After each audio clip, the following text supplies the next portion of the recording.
Hi, my name is Janice. I'm a fitness instructor and a yoga therapist, and I wanted to bring you around to how you can use your countertop in your kitchen or your bathroom as a prop. So I'm going to give you 3 stretches to do, or 3 exercises here.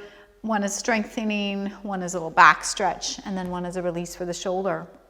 So you can do kind of a downward dog kind of stretch with a wall or a counter. We're going to use a counter today. So I'm going to bring my hands about shoulder width. I'm going to place them on the counter. I'm going to walk my feet back, not too far. So the most important thing for this one, I'm going to bend at the knees, and then I'm going to hinge at the hips, and I'm going to imagine I'm pushing the counter away from me. So you can experiment here. So in this position, my ears are kind of lining up with my inner upper arms. And I feel like a nice stretch here. Notice my knee is bent. I'm hinging at the hip. There's no back pain or anything of the sort. From this position, great back stretch, but I'm going to add on to this and give myself a little relief for my shoulder.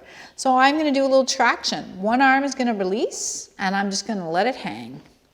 So I'm getting a little back stretch, and I'm adding a little bit of a release for the arm and the shoulder. So this pendulum-like movement is great. It's a bit of traction for the shoulder. I can do other way. I'm going to try the other arm. Take the other arm down, let it shake it out. Let it just hang. Sometimes people use something with some weight, soup can, but you can do this without. Still works. One way and the other. Good. Okay, so that's a really nice little stretch here, okay, for your back, this position here. And now I'm going to go into a push-up. So this is a great way to get some upper body strength while you're waiting for your toast. So I'm going to come up. First thing I'm going to do, a lot of times the ears end up, the shoulders end up way up by the ears. So I'm going to try to roll my shoulders up, back and down. Palms, pulling the navel to spine. Okay. From this position here, remember your heels do not have to stay on the ground. And then I'm just going to try some push-ups. And you can experiment. Now there's a couple different ways of doing this, especially with a countertop.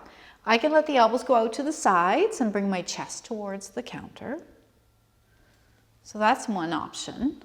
The other option, which is a little more challenging, would be to bring the elbows closer to the body.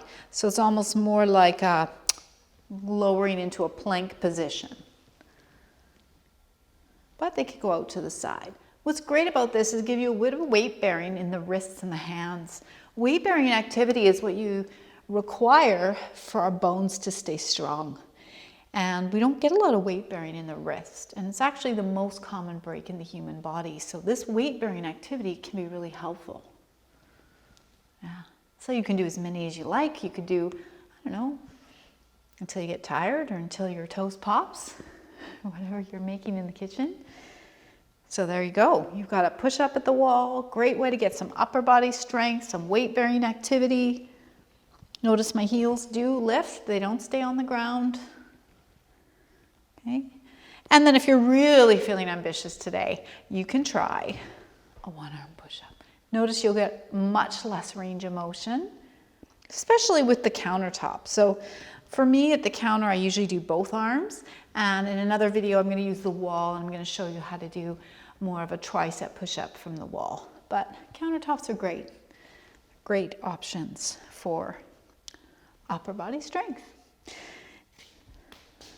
So it's another little kitchen fitness tip for you today, and I hope you have a great day.